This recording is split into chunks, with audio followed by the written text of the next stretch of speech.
Hi friends, welcome to the UPSC PCS forum. आज हम एक नए टॉपिक को लेकर आए हैं और जो कि बहुत इंपॉर्टेंट टॉपिक है। सबको बहुत टफ लगता है ये टॉपिक, पर मैं इसको बहुत इजी वे में बताऊंगी। ओके, चलिए हम स्टार्ट करते हैं। अपर एयर वेस्टर्लीज, जिसका पार्ट है जेट स्ट्रीम। जेट स्ट्रीम अपर एयर वेस्टर्लीज का पार्ट है। तो देखते हैं अपर एयर वेस्टर्लीज क्या होता है, कैसे फॉर्मेशन होता है इसका। ठीक है, तो अपर एयर वेस्टर्लीज जो होती है वो कहाँ पे पाए जाते हैं? ये beyond 10 degree latitude up to poles, upper troposphere में अपर एयर वेस्टर्लीज है, मतलब ये अपर रीजन में ही पाई जाएगी। तो ये ट्रोपोस्फेयर के अपर रीजन में इसका फॉर्मेशन होता है। और ये कहाँ से कहाँ तक मिलते हैं? 10 डिग्री लैटिट्यूड से कहाँ तक? पोल्स तक इसका फॉर्मेशन होता है। और इसका फॉर्मेशन के पीछे का लॉजिक क्या? इसके फॉर्मेशन के पीछे का लॉजिक है थर्मल विंड्स, जो कि रिजल्ट है किसका? थर्मल ग्रेडियंट्स का। ठीक है, और थर्मल अभी हम देखेंगे थर्मल ग्रेडियंट्स क्या होता है और इसका फॉर्मेशन कैसे होता है। वैसे तो आपको समझ में आ रहा होगा, thermal means temperature and gradient में स्लोप डिफरेंसेस। ठीक है, डिफरेंसेस बिटवीन टू रीजन के बीच का जो टेम्परेचर का डिफरेंस होता है और जो एक ग्रेडियंट क्रिएट होता है स्लोप वाइज रीजन, उसको हम क्या बोलते हैं? ग्रेडियंट बोलते हैं। ठीक है, क्रिएट करता है, क्या करता है? डेंसिटी ग्रेडियंट्स को।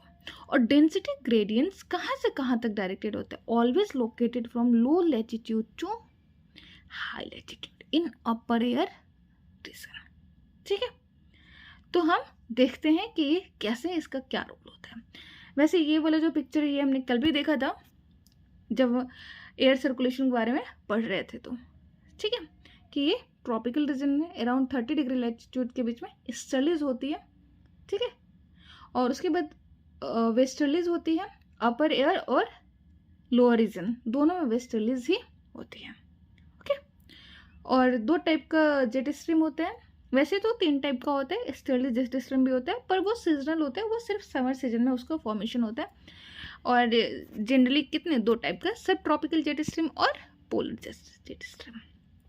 ठीक है, तो हम सबसे पहले देखते हैं थर्मल ग्रेडियंट्स, इसका फॉर्मेशन कैसे होता है। चलिए अब हम मान लेते हैं कि जो एयर है उसको 100 यूनिट्स मान लेते हैं।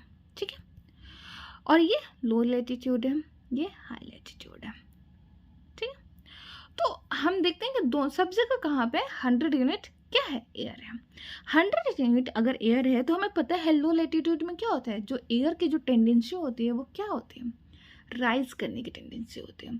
जबकि अपर लैटिट्यूड में जो एयर की जो टेंडेंसी होती है वो क्या होती है? सिंक करने की टेंडेंसी होती है।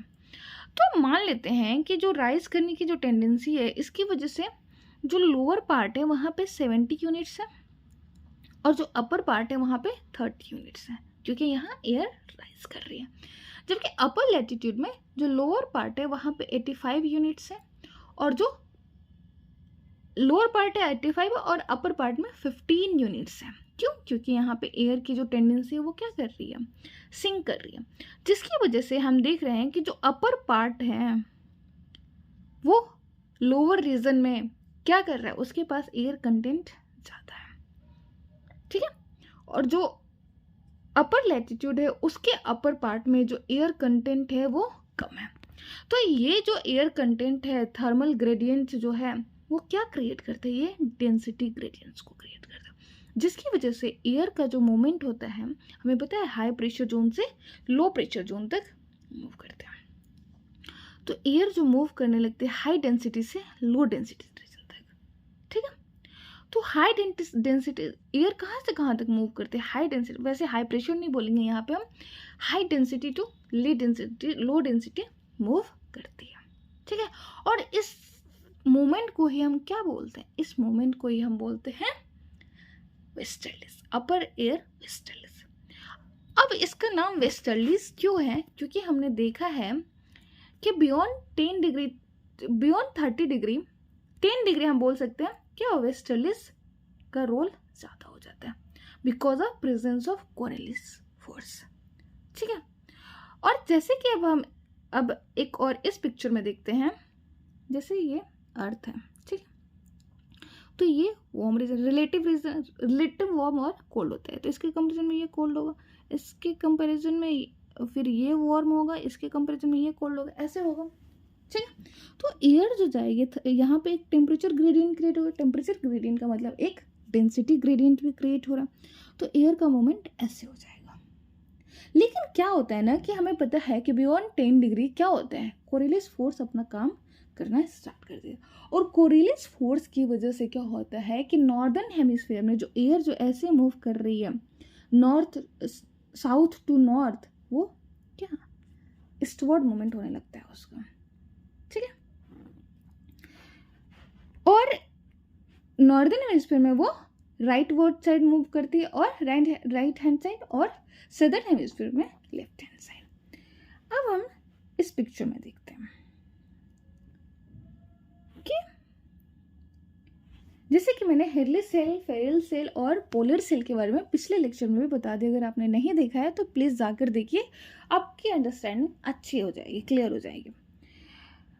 तो यहाँ पर हम देख रहे हैं, और वैसे जियोस्ट्रॉपिक विंड के बारे में हम देख लेते हैं, which blow parallel to the isobars.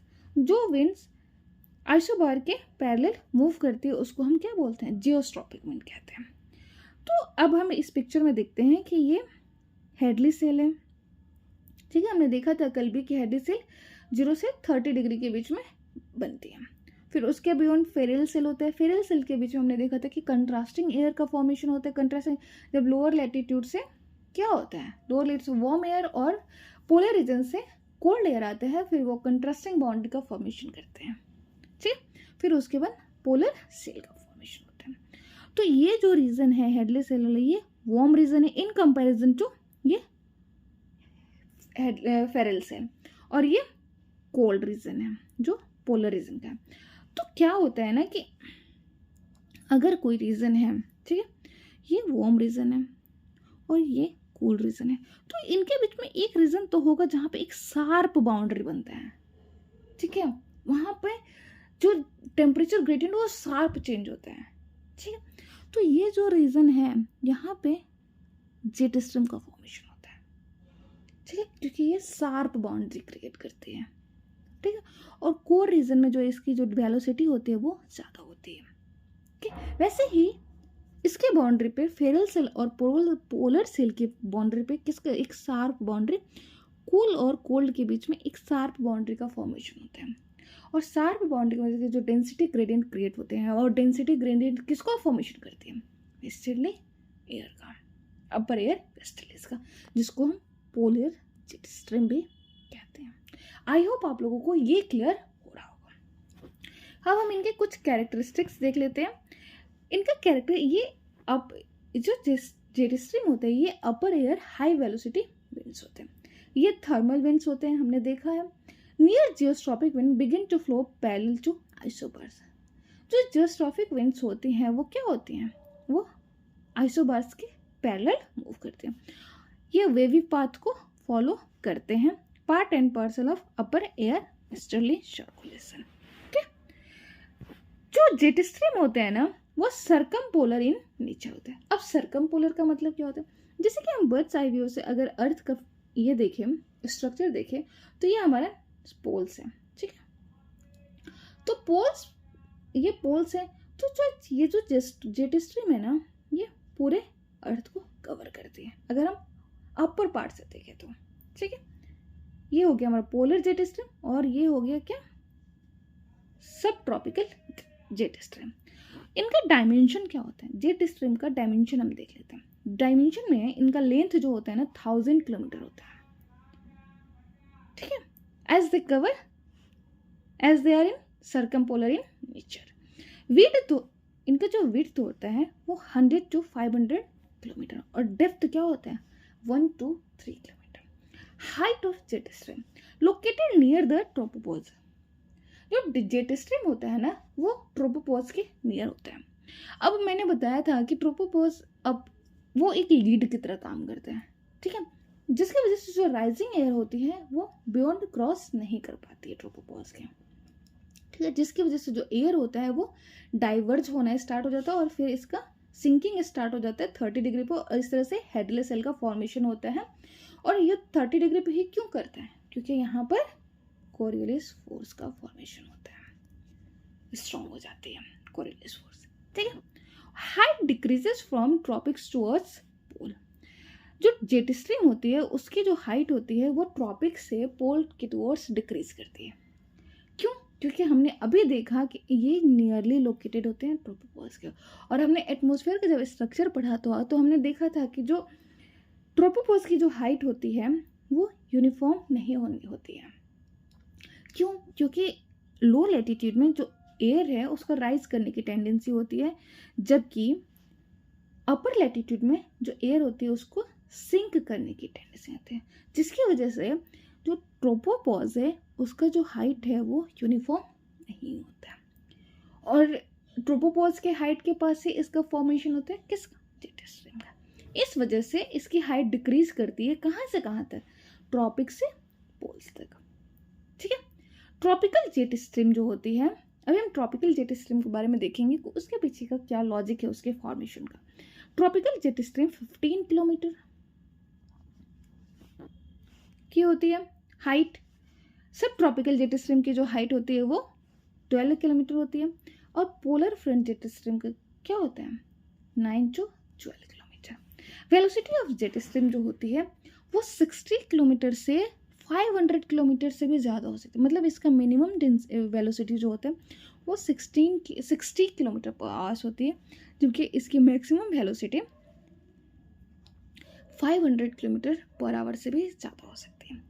Highest velocity कहाँ पे मिलता है? Core of the jet stream, because highest gradient. अभी मैंने दिखाया ये जो रीजन है यहाँ पर, ये जो कोर रीजन है यहाँ पे हाईएस्ट वेलोसिटी हो गया। ठीक है, और वेलोसिटी डिक्रीज होता जाएगा। ओके, तो कोर रीजन के पास क्या होता है? Highest velocity, because highest gradient, क्योंकि इसकी जो फॉर्मेशन ही है वो क्या होती है? वो ग्रेडियंट्स के ऊपर डिपेंड करती है। तो जहाँ पे मैक्सिमम ग्रेडियंट्स होगा वहाँ पे इसकी जो वेलोसिटी होगी वो ज़्यादा होगी। पाथ ऑफ जेट स्ट्रीम, अभी मैंने बताया कि जो जेट स्ट्रीम के जो पार्ट होते हैं वो कर्व लाइक पाथ होते हैं, मेंड्रिंग को पाथ होती है। ठीक है, जब वेलोसिटी ज़्यादा होती है तो प्रिंसिपल ऑफ कंजर्वेशन जो आप लोगों को पता होगा उसको फॉलो करते हुए होते हैं, और कोरिलेस फोर्स की वजह से क्या होता है? इसका जो पाथ होता है वो क्या होता है? कर्व लाइक हो जाता है। ठीक है, जिसकी वजह से पोलर आउटब्रेक के सिचुएशन हमेशा हमें देखने को मिलता है कहाँ पर? यूएस में, नॉर्दर्न रीजन में। ठीक है, सीजनल चेंजेस, वेलोसिटी, इनकी जो वेलोसिटी होती है वो higher in winters due to steeper temperature gradient. कल भी मैंने जब एटमॉस्फेरिक सर्कुलेशन बताया था आप लोगों को, तो मैंने ये चीज़ क्लियर किया था कि जो विंटर में होती है ना तो वहाँ पे शार्प ग्रेडियंट्स बनता है। शार्प ग्रेडियंट्स क्यों बनता है? क्योंकि वहाँ पे एक कंट्रास्टिंग बाउंड्रीज बनती है कोल्ड और वार्म रीजन के बीच में। जबकि समर में because of apparent movement of sun जो बाउंड्री होती है वो उतनी ज़्यादा शार्प नहीं होती है, जिसकी वजह से इसका जो फॉर्मेशन होता है वो बहुत ज़्यादा स्ट्रॉन्ग नहीं होता है। ड्यू टू सेम रीज़न जो जेट स्ट्रीम की वेलोसिटी होती है greater over continent in winter. अगर बाउंड्री शार्प होगी तो उनका जो कंट्रास्टिंग रीजन होगा वो शार्प होगा, डेंसिटी ग्रेडियंट शार्प होगी, और डेंसिटी ग्रेडियंट शार्प होगी तो वेलोसिटी जेट स्ट्रीम की क्या होगी? वो भी तो शार्प होगी, वो भी तो हाईएस्ट होगी। पाथ नॉर्थ साउथ होता है इनका मूवमेंट। ठीक है, meandering greater in the winters. Polar front jet stream. Polar front jet stream formed due to steep gradients at the boundary of polar or ferrule cell. ठीक है, known as front. Northern hemisphere में jet stream becomes weak in summer hemisphere, but in southern hemisphere polar jet stream is permanent phenomena. जैसे कि अभी मैंने बताया कि वहाँ पे कंट्रास्टिंग रीजन उतना अच्छे से डेवलप नहीं हो पाता, जिसकी वजह से जो डेंसिटी ग्रेडियंट्स होता है उतना ज़्यादा डेवलप नहीं होता है। जबकि सदर्न हेमिस्फीयर में ये परमानेंट फिनोमिना होते हैं। सदर्न हेमिस्फीयर में ये परमानेंट फिनोमिना इसलिए होती है क्योंकि हमें पता है कि वहाँ पे जो अंटार्कटिका होता है वो क्या करता है? वो परमानेंसी प्रोवाइड करता है। ठीक है, इनका रोल क्या होता है? Wavy path leads to formation of extra tropical और ट्रॉपिकल साइक्लोन। ये जो रीजन होते हैं ये एक्स्ट्रा ट्रॉपिकल और ट्रॉपिकल साइक्लोन के फॉर्मेशन में भी इनका बहुत बड़ा रोल होता है। ठीक है, carry cyclone into interior of the continent and determines precipitation. हमें पता है कि साइक्लोन जो होता है वो प्रेसिपिटेशन को क्रिएट करता है। ठीक है, पोलर आउटब्रेक जैसी सिस्टम भी हो जाती है। बहुत ज़्यादा वे भी बहुत ज़्यादा कंट्रास्टिंग रीजन होगा तो पोलर आउटब्रेक हो जाएगा। सब ट्रॉपिकल जेट स्ट्रीम। अब सब ट्रॉपिकल जेट स्ट्रीम क्या होते हैं? Form due to steeper gradient at the boundary of Ferrel और हेडले सेल। इसका जो फॉर्मेशन होता है ये जो कंट्रास्टिंग रीजन होता है फेरेल और हेडले सेल के वजह से होता है। ये थ्रू आउट द प्रेजेंट होता है क्योंकि हमने पता है कि जो हेडले सेल होती है वो थर्मल होती है, थर्मल रीजन की वजह से होती है, तो वो हमेशा प्रेजेंट होती है। वो ट्रॉपिक्स के बाद उसका फॉर्मेशन राइजिंग ऑफ एयर हमने बताया, फिर ये सिंक करती है। तो इसका जो फॉर्मेशन है, जो हेडले सेल है उसका हमेशा फॉर्मेशन होता है ना, वो through out the year present होता है।